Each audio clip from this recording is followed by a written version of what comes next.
What if Naruto was Dante's reincarnation part 4?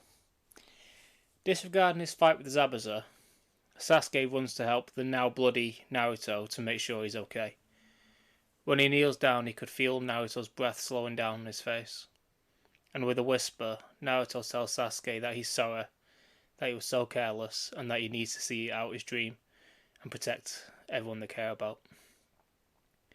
After this, everything goes silent as Naruto's body becomes still. All that can be heard is Zabuza laughing, saying that this was the way of the shinobi, only to be used as tools until they are broken and tossed aside. Shut up, Sasuke shouts this at the top of his lungs, releasing an enormous amount of killing intent that makes even Zabuza take a step back. Sasuke starts screaming in pain, clenching his eyes as they begin to burn. When the pain subsides, he feels different, he feels more powerful. Then he sees his reflection in the shard of sword sticking out of Naruto. His eyes have awakened, but it's not an ordinary Sharingan. His eyes are blue, and his Tomori looks sharp, like that of a dagger, circling his pupil, moving faster and faster until it becomes but a blur. Before anyone could do anything, or even utter a single word, they hear gurgling from the lake. Zabuza's clone starts laughing and asks Kakashi, what did you just say? The real Zabuza hears from behind him, Kakashi saying lightning clone. The prison explodes with lightning-style chakra, taking out the clone of Zabuza like it was nothing, and even injuring the real Zabuza, who had one foot on the water. With newfound determination, Sasuke immediately jumps towards Haku, trying to kill him for what he had done to his best friend. But after the previous fight, and that his Sharingan had just awakened, his body wasn't anywhere near his full strength, which puts him at a major disadvantage against Haku. It didn't take long for Haku to get the upper hand. Taking advantage of Sasuke's fatigue, he simply gets behind him and knocks him down to the ground with a powerful chop to the neck. At the same time, Kakashi was ready to use his lightning blade and thrust it through Zabuza's chest, but they all stop as they feel an enormous amount of chakra coming from the direction of Naruto's body. After the shard went through his chest, Naruto woke up in a dark, wet, and unfamiliar room. As he starts walking forward, he comes face to face with a giant cage, in it a sleeping fox. He asks this massive fox who he is and where he was. The fox wakes up, groggily tells Naruto that he was the nine-tailed fox, and this is the seal that locks him inside of Naruto's body. Naruto, although a bit hesitant as this beast's size, asks if he could help him in this fight. The Ninetail starts chuckling, telling Naruto that for now he doesn't need his help, and besides he couldn't because of the seal being as strong as it is. He then tells Naruto that he needs to think about his own power. While he's in his mindscape, he might be able to tap into his dormant potential. Naruto closes his eyes and focuses everything on his power, just as the Ninetails advised, and suddenly is taken to another room that is even darker than the cage. Trying to see what the fox told him about, the darkness around the walls starts getting closer and spinning around him.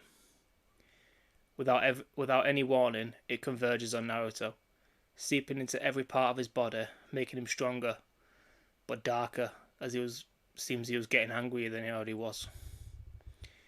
In the real world, the shard of the Executioner's blade that's in Naruto starts changing, mixing with Naruto's demonic blood, activating the regeneration of the shard. It grows, getting darker, turning black, and piercing further through Naruto's chest, until Naruto pulls the newly complete blade out of his chest and gets ready.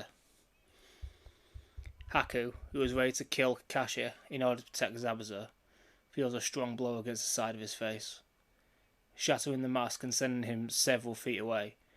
Naruto lands, sword in hand, ready to fight, but he looks different. A small black mark now runs over his right eye. His hair had gotten slightly darker and his voice had become deeper. Trembling with his wounds healing at a very accelerated rate, he says that anyone who hurts his friends are gonna pay. He darts towards Haku with his blade pointing at the same spot he was stabbed. Haku, who was on the ground, raised one of his senbon to try and defend, but the blade cut it through like it was nothing, inching closer to Haku's heart. In a last-ditch effort, Haku diverted all of his chakra to his feet to boost his speed, saving Zabuza from Kakashi's lightning blade, with mere moments in retreating. Sasuke woke up just long enough to see the incredible strength of Naruto's new power. He starts to feel a little jealous, but more concerned seeing the look on Naruto's face right now, and seeing the way he was acting, as it wasn't his usual self. Right now, Naruto looked like a crazed lunatic, looking around to see if he could track him, angry because he couldn't finish the job, but then a small smirk appeared on his face just before he whispers, "Next time, I'll kill them both, and it'll be painful." Then with no warning, he collapses in pain before passing out. Kakashi, shocked after what he'd just seen happened to one of his students, started theorising. Maybe it was the power of the Nine Tails. No, it felt darker, older, more potent, ancient even. His thoughts trail off when Tazuna, who was hiding with Sakura, comes out telling them that they could stay with him, and that his house wasn't too far. Sakura helps Sasuke to his feet whilst Kakashi nervously picks up Naruto and slings him over his shoulder. The next day, Naruto awakens to Sasuke watching over him. He asks Sasuke why he looks so concerned, to which Sasuke tells him what happened and how his new sword disappeared when Naruto fell unconscious. After hearing this, Naruto asks if everyone was okay, to which Sasuke simply nodded, adding that he was better than fine, seeing that Naruto was back to his old self, and then revealing his Sharingan to Naruto. Naruto asks, "Aren't the Sharingan supposed to be red?" To which Sasuke simply says that it must be a mutation or a different eye altogether. Kakashi walks in with Sakura, walking behind him cautiously in fear of Naruto. Kakashi tells them that those two will be back, so they need to be prepared. It gives them all the tree walking exercise, which they all do quite easily, given that Sakura did it first time in canon, and Naruto and Sasuke are more naturally gifted in this version.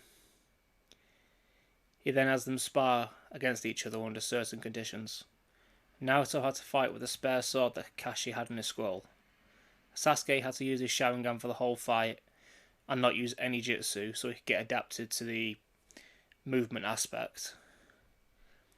And Sakura had to simply try to keep up and try to increase her proficiency with Genjutsu by trying to trap Sasuke, who was using his Sharingan at the time.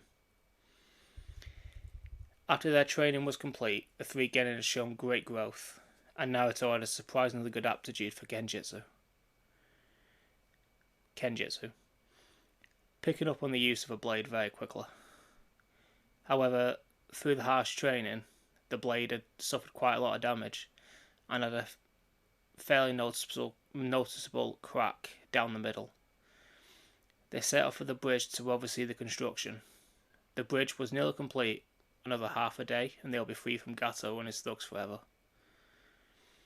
Unfortunately, that'll have to be put on hold as they see a thick mist start to descend on them. Knowing what and who this is, they all gather around Tazuna again, ready to end this. Naruto drew his sword, Sasuke activated his Sharingan, and Sakura put her hands together ready to use the demon illusion technique. Zabuzu's voice rang out from within the mist. "This time, you all die." Yeah, let me know what you think and any ways to improve, and I'll see you later. Bye.